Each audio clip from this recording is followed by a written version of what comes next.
জন্ম নিয়েছে মাত্র দুদিন আগে, অথচ এখনই দুধ দিচ্ছে একটি বাছুর। এই অবিশ্বাস্য ঘটনা ঘটেছে কিশোরগঞ্জের করিমগঞ্জে। জন্মের পর থেকেই ওলানে জমেছে দুধ, প্রতিদিন মিলছে প্রায় আধা কেজি করে। এটা ডেলিভারি হয়েছে স্বাভাবিকভাবে।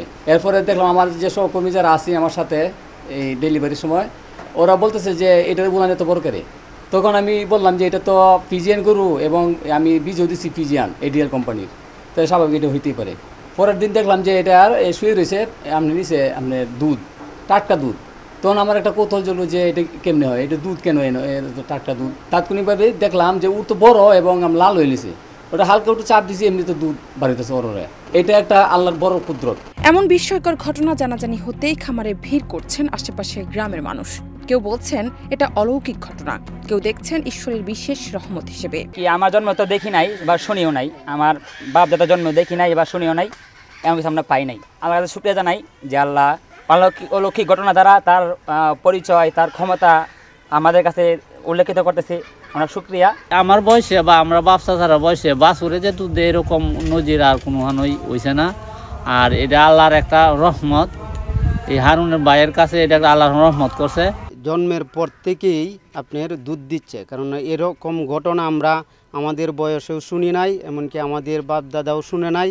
এরকম বিরল ঘটনা কোনোদিনও শুনি নাই।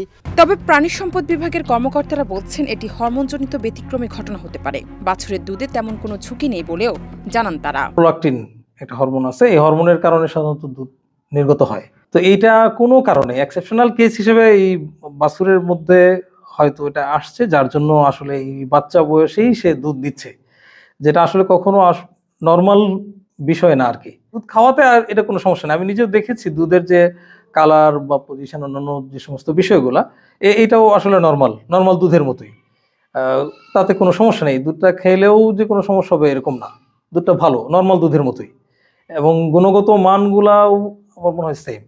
হরমোনের কারণে, বিশেষ করে এটা যে মিল্ক লেটডাউনের যে সমস্ত হরমোন, প্রোলাকটিন হরমোন, এইটা মিল্ক লেটডাউনের জন্য দায়ী। 2023 সালে 75,000 টাকায় ফ্রিজিয়ান জাতের একটি গাভী কেনেন খামারি হারুনুর রশিদ। সেই গাভীর গর্ভেই জন্ম নেয় এই ব্যতিক্রমী বাছুরটি। গাভীর দুধ বাছুরের জন্য বরাদ্দ রেখে পরিবারের সদস্যরা এখন পান করছেন বাছুরেরই দুধ। জান্নাত নিপু, দেশ রূপান্তর।